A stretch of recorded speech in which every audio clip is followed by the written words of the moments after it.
गंदगी को सबसे ज्यादा बॉलीवुड ने फैलाया। वो गंदगी की शुरुआत कहां से हुई? बॉम्बे से, उस महाराष्ट्र से जहां छत्रपति शिवाजी महाराज ने हिंदू राष्ट्र की कल्पना किया। वहां से अश्लीलता परोसी जाती है, आज भी परोसी जा रही है। ओटीटी के माध्यम से, सीरियल के माध्यम से, एडवर्टीजमेंट के माध्यम से, फिल्मों के माध्यम से, कहानियों के माध्यम से परोसी जा रही कि नहीं परोसी जा रही है? उस अश्लीलता को आप रोक सकते हैं क्या? जोर से बोलिए जरा। नहीं रोक सकते। इस नशे को आप रोक सकते हैं क्या? नहीं। आप बहुत कर सकते हैं, अपने बच्चों को बचा सकते हैं। मैक्सिमम आप यही कर सकते हैं, अपने बच्चे को बचा सकते हैं। तो कहने का मतलब यह हुआ, चौराहे पे आग लगी है, आप अपने बच्चे को संभाल के लेके निकल जा रहे हो, बस आग बुझाने में आपका कोई योगदान नहीं। इसके लिए चिंतन करना पड़ेगा, इसके लिए सोचना पड़ेगा। ये नशे का कारोबार कौन करता है, किसके संरक्षण में होता है, कौन लोग हैं जो भारत को बर्बाद कर रहे हैं? एक तो हमारी संख्या वैसे ही घट रही है, राम के भक्त कम हो रहे हैं, शंकर जी के भक्त कम हो रहे हैं, भगवान महावीर के भक्त कम हो रहे हैं, भगवान कृष्ण के भक्त कम हो रहे हैं, जनसंख्या के मामले में कम होते जा रहे हैं, और ऊपर से नशा और अश्लीलता। कभी सोचा आपने 10-20 साल के बाद क्या होगा? अरे अगर हमारा बच्चा नशे की गिरफ्त में चला जाएगा, उसके दिमाग में अश्लीलता भर जाएगी, तो भारत की संस्कृति को मानेगा? वो योग प्राणायाम करेगा, हवन करेगा, हमारे संस्कारों को मानेगा? नहीं मानेगा। अब सवाल यह आया कि रुके कैसे? इसमें लगता है कि नहीं, समाज ठीक हो जाएगा तो सब ठीक हो जाएगा। मैं इस मामले में थोड़ा उल्टा सोचता हूं।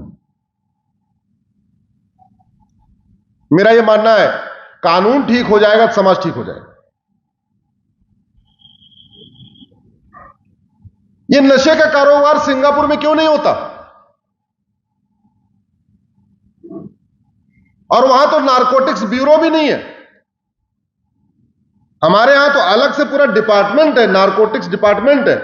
उनके पास अलग से डिपार्टमेंट ही नहीं है। सिंपल पुलिस, जो नॉर्मल पुलिस है, उतना ही है बस।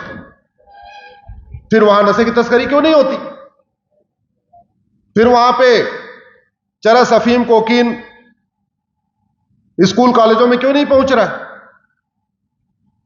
क्योंकि उनका कानून बहुत कठोर है और न्यायिक व्यवस्था उनकी बहुत स्ट्रांग है। और समाज में जो भारत के सामने चुनौतियां हैं, उसको रोकने की जिम्मेदारी सबकी है। विधायिका की भी है, कार्यपालिका की भी है, न्यायपालिका की है, खबरपालिका की भी है, हां हमारी जनता की भी है। लेकिन केवल जनता की है, केवल समाज की है, ऐसा नहीं है। अगर सारी जिम्मेदारी समाज की है तो काहे लिए बना रखा है ये संसद, Vidhan Sabha, Lok Sabha, Rajya Sabha, Supreme Court, High Court, collector, कप्तान, ये बने किस लिए? अगर सारा काम समाज को ही करना है तो क्या ये 20% कमीशन लेने के लिए बैठे हुए? सड़क बनती है नहीं बनती है? क्योंकि 20% कमीशन मिलता है। जितने का टेंडर होता है 20% कमीशन। स्कूल बनता है, अगर 10 करोड़ का टेंडर है तो 2 करोड़ का कमीशन। हाईवे बनता है, स्कूल बनता है, हॉस्पिटल बनता है, सड़क बनता है, सब कुछ बनता है। जहां जहां पैसा खर्च होता है वहां वो सब काम होता है। जानते क्यों होता है? क्योंकि वहां पे कमीशन मिलता है। और जिसके कारण हमारी संस्कृति बर्बाद हो रही है, और उसको ठीक करने के लिए किसी लागत की जरूरत ही नहीं है। 1 पैसे नहीं खर्च होगा। कानून बदलने की कोई लागत होती है क्या? पुलिस रिफॉर्म की कोई लागत है क्या? जुडिशियल रिफॉर्म की कोई लागत है क्या?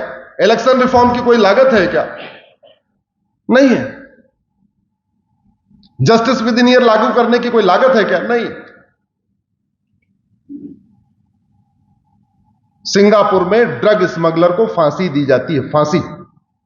गूगल कर लेना आप लोग, गूगल पे लिखना सिंगापुर गांजा तस्करी फांसी, इतना लिखना, आपको एक खबर मिल जाएगी। एक व्यक्ति 900 ग्राम गांजा लेके कॉलेज के पास घूम रहा था, पकड़ा, 6 महीने के अंदर फांसी दे दिया। दोबारा कोई वहां गांजा लेके घूमेगा क्या?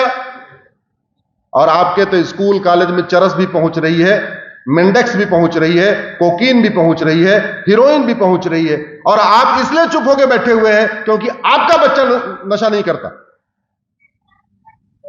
आप इसलिए चुप होकर बैठे हुए हैं क्योंकि आपका घर सुरक्षित है, बगल में आग लगी है ना, क्या दिक्कत क्या है?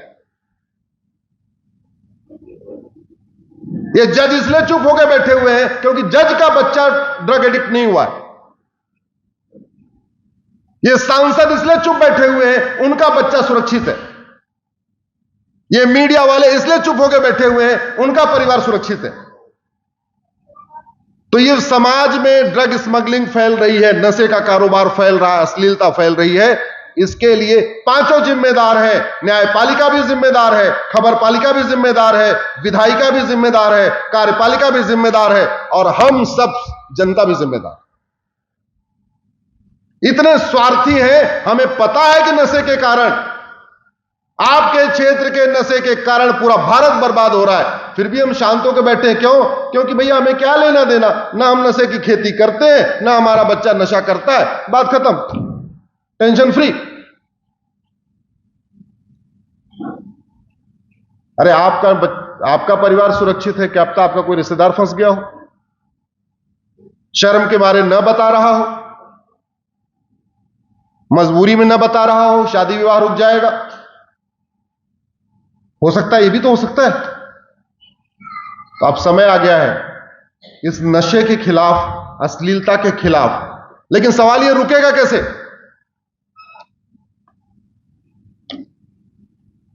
कोई भी कुरीति खत्म करने का, कोई भी अपराध खत्म करने का दो तरीका हो।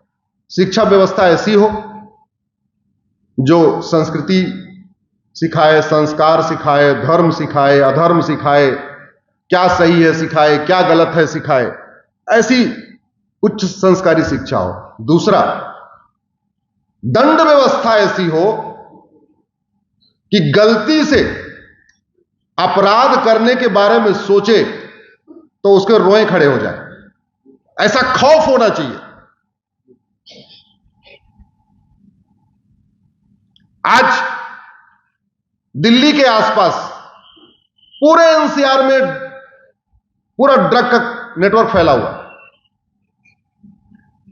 हमारे यहां एक नोएडा में एमआईटी यूनिवर्सिटी है, सुना होगा आप लोगों ने। 9 बच्चे पकड़े गए हैं, वो ड्रग एडिक्ट नहीं हो गए थे, बल्कि बाकायदा वो सप्लायर हो चुके थे। आप जरा सोचिए ना उन मां बाप के ऊपर जिन्होंने अपने बच्चे को नोएडा एमआईटी यूनिवर्सिटी में इंजीनियरिंग करने के लिए भेजा था, लॉ करने के लिए भेजा था और एमबीए करने के लिए भेजा था, उन पे क्या गुजर रही होगी। और उसमें कई बच्चे तो इकलौते थे जिन्होंने भेजा था इंजीनियर बनाने के लिए, अब वो बच्चे की जमानत के पीछे भाग रहे हैं। क्या उस माता पिता का कोई दोष है क्या? क्या उस बच्चे का कोई दोष है क्या?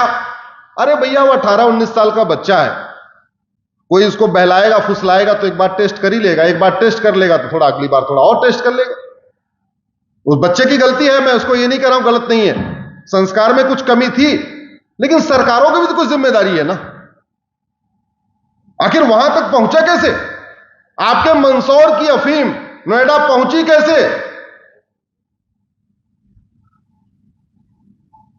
कुछ तो नेटवर्क होगा। रास्ते में पुलिस है, क्या कर रही है? कुछ नहीं कर रही है। अच्छा, पूरा भारत परेशान है।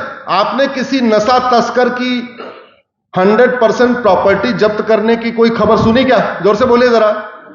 किसी नशा तस्कर की नागरिकता खत्म होने का समाचार सुना हो क्या आपने?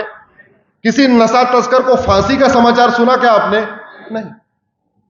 आइए, ये कानून बनाने में कानून कौन बनाएगा? सरकारें।